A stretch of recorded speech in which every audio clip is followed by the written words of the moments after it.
Hello everyone, welcome back to my channel. My name is Paola and this is a new video in the Video Everyday April series. Today I'm doing a video that I was supposed to do all the way back in 2020. This is a sort of subsection of the Video Everyday April series where I just do videos I wish I had done way before. This one is about recommending books that match the emoji. This is something that I did on Twitter all the way back in 2020. I tweeted like, just give me your emojis and I'll give you a book recommendation. And I did that. I actually like screenshotted the replies. I added in my little responses and then I never filmed the video. I don't even know why. And so today I'm fixing that. I have this fun thing where I have my recommendation of 2020 and I have a recommendation for 2026. So all of these books that have sort of like grown up with me, I'm going to be also recommending if the emoji asks for it, I guess. Okay, so the first emoji, I think this was sent to me by one of my best friends from middle school, is a like orangutan, I want to say. It's a monkey. And back then I wanted to recommend the Kim Reaper series by Sarah Graylee. This is a graphic novel duology, and in book 1, Kim Reaper is a reaper of souls, but she only reaps animal souls. So I thought that was kind of apt. For the emoji, I really love Kim Reaper. I think it's such a fun supernatural series. I think there's only 2 books out, which I enjoy both of them a lot. The first one is about how Becca has a really big fat crush on Kim. She works up the courage to walk up to her and be like, hey, do you want to go on a date with me? But as she's doing that, Kim opens a portal so that she can go and reap that animal soul. Becca goes with her through the portal and shenanigans ensue. It's a really fun, kind of scary, kind of funny, supernatural adventure. And the second book takes place at a vampire island featuring one of Kim's friends, I believe. I really love supernatural stories, and especially if they feature queer characters, I think that's just like the cherry on top. Highly recommend that you check this one out.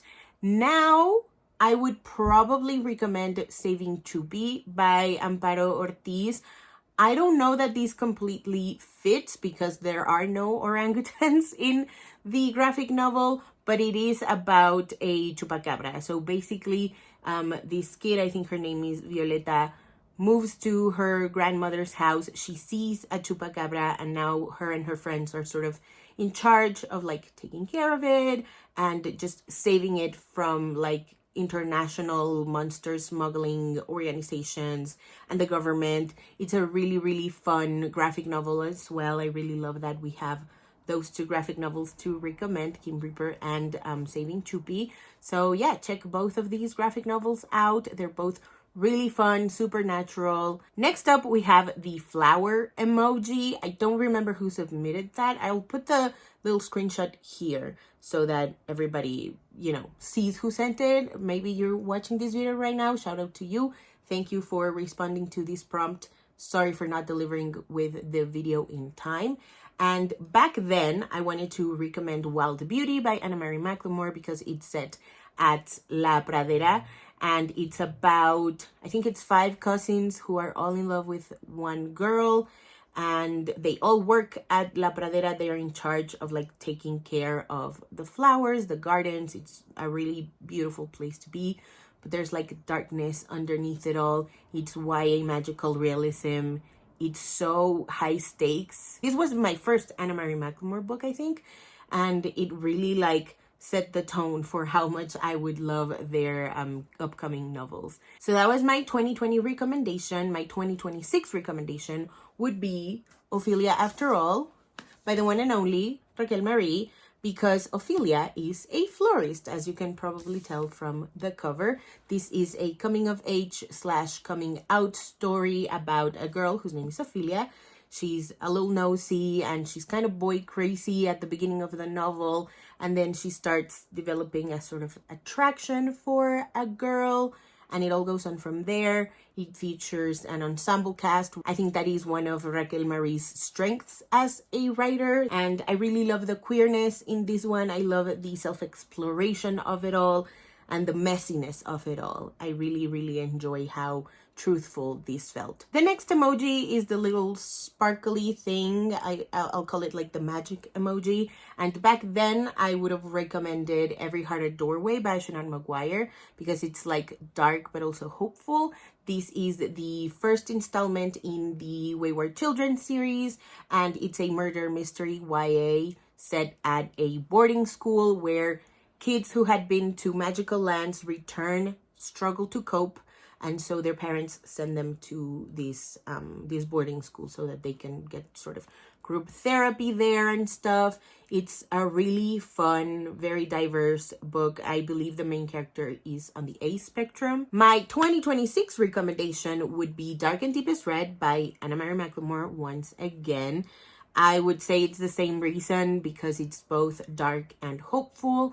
Dark and Deepest Red is a part historical fiction, part magical realism, all parts queer YA story. And we follow two different timelines, one in 1815, I think, and it's in Europe set during the dance fever. And in present day, we follow two kids, and it's about heritage and oppression and queerness. It's a really, really fun, kind of action-packed, really wholesome, but also, again, really hard-hitting story. I read this one for the Social Distance Bookfest.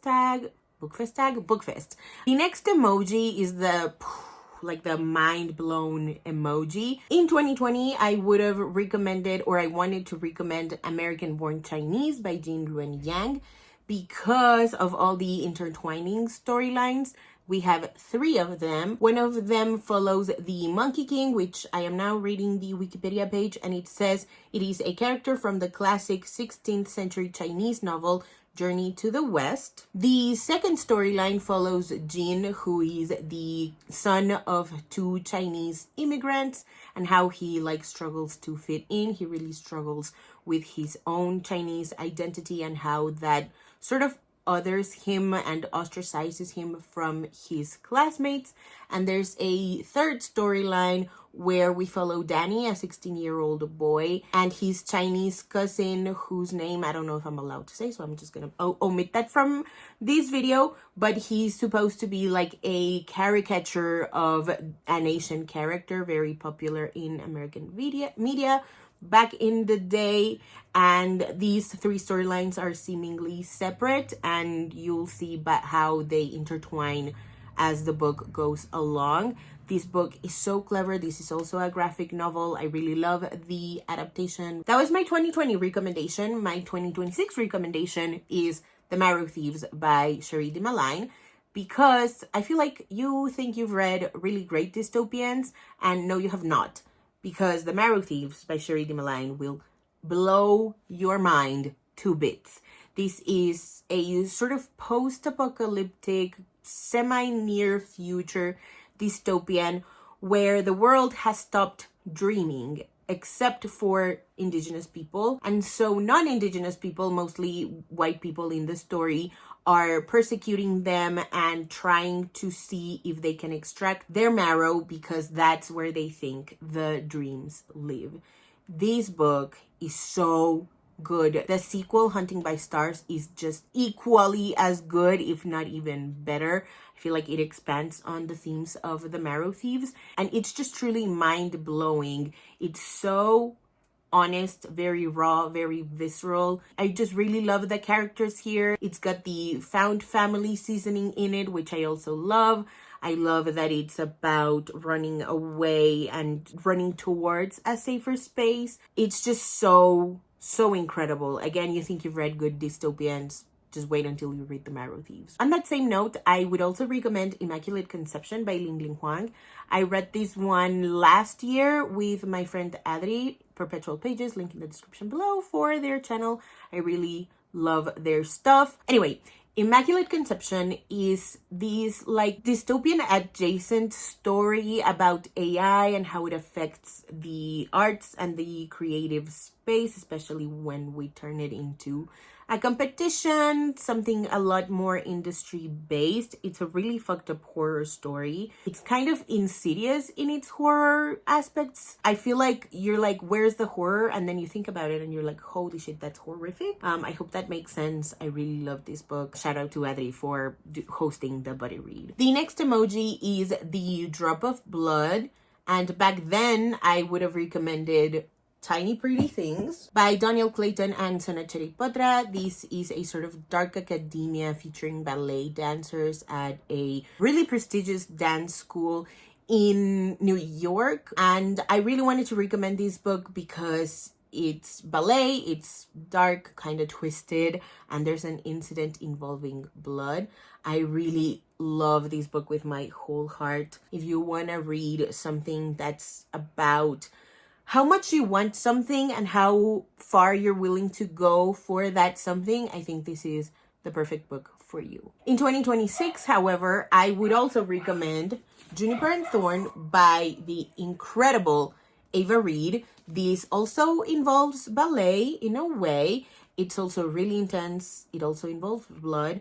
However, this is not YA. This is gothic horror adult. So expect that. People have been really unfair about this book and it drives me so mad. And it's about Marlin Shen, who is one of the last 3 witches in her now industrializing town. And their father exploits them for money, pretty much. So kind of use your brain and think what that means in a gothic horror story. And just, read and think accordingly. Our next emoji is the fire emoji. And back then I wanted to recommend Take the Lead by Alexis Daria because there's fire on the dance floor. And my 2026 recommendation is another book by Alexis Daria set in the same universe, but this time it's Dance With Me. So both books take place in the Dance Of universe. The Dance Of is a competition kind of like Dancing with the Stars. And the first one, it's about the celebrity and the dancer teaming up for the show and slowly but surely falling in love. I really appreciate the character work in both of these novels and especially in Take the Lead. I think because it's so easy to go into the fake dating trope with something as obvious as 2 people partnering, they really want to win the show, both of them for different reasons. I really appreciate the cleverness of not going into the fake dating plot of it all. And Dance With Me is a sort of forced proximity romance featuring the on and off pairing of Dimitri and Natasha. Dimitri is a judge on the Dance Of and Natasha is a dancer. So there's that forbidden aspect as well. It's really angsty, really fun, really, really steamy as well. That one is my favorite of the 2. Our next emoji is the knife emoji. And back then, I wanted to recommend Sanctuary by Rebecca Weatherspoon. This book is romantic suspense and it's about a lawyer who again gets sent death threats. She actually survives a murder attempt, and so she goes to this farm to escape the city and just until things settle down, she's going to be there. And she falls in love with the guy that is in charge of the farm. And it's so soft and warm, and it's also really hot. So check that out if you're into romantic, very steamy, suspenseful stories. Now, I would also want to recommend To the Hilt by Bryn Renee. It's horror erotica, and it's about the sole survivor of a massacre. I think it's been like 10 years or something, and now the killer is coming back to sort of haunt her. I would also like to recommend All the Dead Things by Bear Lee. This is a sort of multimedia horror novel, and it's about our main character who is a serial killer, and he is for the very first time talking about the events that sort of led up to each murder. It's slasher. There's a podcast featuring a kind of rude interviewer in the sense that she's like the typical true crime girly. It's just a really fun but also really horrific kind of gross book. The next emoji is the like sweaty, thirsty emoji. For this one, I really wanted to recommend Rebel by Beverly Jenkins. That is a historical romance novel about Belinda and Drake. Belinda is a teacher in the newly free South of the United States. It's like kind of like the immediate aftermath of the Civil War, and she's teaching newly freed men and women, I think she teaches women too, how to read and how to write. And Drake comes in after Belinda survives murder attempt, but it's more so like an arson thing for her school materials by white supremacists. And Drake comes in and offers her a place to sleep until things get picked up once again so that she can teach her classes once again. This was the first historical romance novel that I read, and I was really struck by how like romantic but also seductive Drake was. Now in 2026, I would also recommend Rebel because I just reread it, but I would also want to talk about Plie by A.H. Cunningham. This book, oh my god, this book is so hot. It's about a dance teacher who sort of dabbles in sub work as well. And the guy who comes in is the father of one of her students. And he's also a guy who wants to learn how to be a sort of proper dom. And so it's that like teaching aspect. The feedback is also really fun. The story, I really love how it not only focuses on them falling in love, but also in the separate storylines, like he's figuring out how to be a co-parent with the mother of his child, whereas the leading lady is sort of struggling with her dance studio. She's struggling with the bills. She's struggling because there's a new dance school opening up and they're seemingly stealing all her kids. And so it's also about that. I really appreciated that. I really genuinely love how hot this book is. If you are into hot contemporary stories, check this book out. The next emoji is the kissy face emoji. Back then, I wanted to recommend Delicious Temptation by Sabrina Sol because it's a really sweet small town romance featuring a former bad boy and a seemingly good girl. These are characters in their early 20s. It's been a really long time since I've read this book. I think I read it for the first time in 2018. I think it's friends with benefits. I think that's the dynamic going on. In 2026, however, I would recommend Love Scammed by Rilsey Adams. This is another really sweet romance. There are some hard-hitting topics as well. It's quite short, quite steamy as well. It is Black romance, and it is between a woman who has had like really bad luck in love, and she believes she's going on a trip with her best friend, but her friend is setting her up with her boyfriend's friend slash best friend, who is a photographer, and she has always been trying to set them up, but the leading lady had some assumptions about this guy, and so that's why she never agreed to a blind date up until now, except she doesn't know it's a blind date. So it's pretty much like the blind date to end all blind dates if you think about it. Imagine your best friends shipping you off to Turks and Caicos with the future love of your life. I need those friends. Where are those friends? Please get me some of those friends. Next, we have a cowboy emoji. Back then, I wanted to recommend Stripped by Zoe Castile because the main character is a stripper and there's like a cowboy stripper routine in it. That's a friends with benefits, neighbors with benefits story between a male stripper and a teacher. I really love how fun this was. I feel like it has rom-com potential. Now, however, I really want to recommend This Ain't Our First Rodeo by Liara Tamani. This is YA Black cowboy romance, and it's about a bull rider. His name is Sean, and Josie, who is the daughter of two restaurant owners in Houston. They meet at a rodeo. Things go really well. It's kind of like spontaneous, really lovely. And then something happens that kind of ruins their date, and they don't see each other for another 2 or 3 years, I think. And now Josie wants to make things right with Sean. The next emoji is the ghost emoji, and I also got a skull emoji. Back then, I really wanted to recommend Anya's Ghost by VEDA because it is a ghost story. It's really creepy. There's obviously death involved in it. It is a really creepy story. It is a graphic novel, YA, and it's about Anya, who is the daughter of a Russian immigrant, and she's struggling to fit in at school. And one day she falls on a well and she starts getting sort of haunted by this seemingly friendly ghost. And the ghost is kind of teaching her how to fit in and how to get the guy she wants to pay attention to her. So if you're looking for a sort of easy read that gets you out of a reading slump, I would highly recommend Anya's Ghost. Now, I would recommend Till the Last Beat of My Heart by Luangi Beaumontes. This is necromancy, Latinx, and it's about two boys falling in love.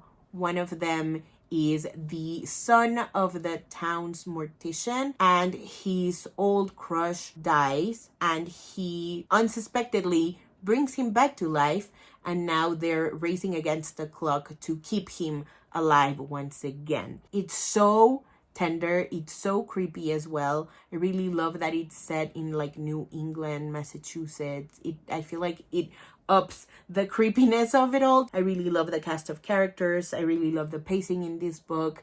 I like that it's about family secrets and what happens when we think we're saving children by keeping these secrets from them, but actually we're harming them. And it's so nerdy as well. I really love that too. Last but certainly not least, we have a little wizard emoji. Back then, I wanted to recommend The Magician's Nephew by C.S. Lewis because obviously I really love that book. I think that's one of my favorite books of all time. If you don't know, it is the first book in the Chronicles of Narnia. Now, however, I want to recommend Witchlings by Claribel A. Ortega. This is a middle grade fantasy, the first in the series, and it's about Seven, who is about to get sort of sorted into a house of witches and magicians, and she unfortunately is a spare, which means that she doesn't have a coven that she fits into, as well as two other people, and so she decides to do the impossible task. They give her a really impossible task, and so it's about how smart and clever kids can be. It's about friendship, it's about family, it's about how adults pretty much do nothing to protect children, especially like adults with a lot of power. I really need to read the rest of the series. I think the final one came out last year. Alrighty, so that is it for today's video. Thank you guys so much for watching. If you haven't already and you'd like to, go ahead and hit subscribe, and I'll see you in the next one. Bye!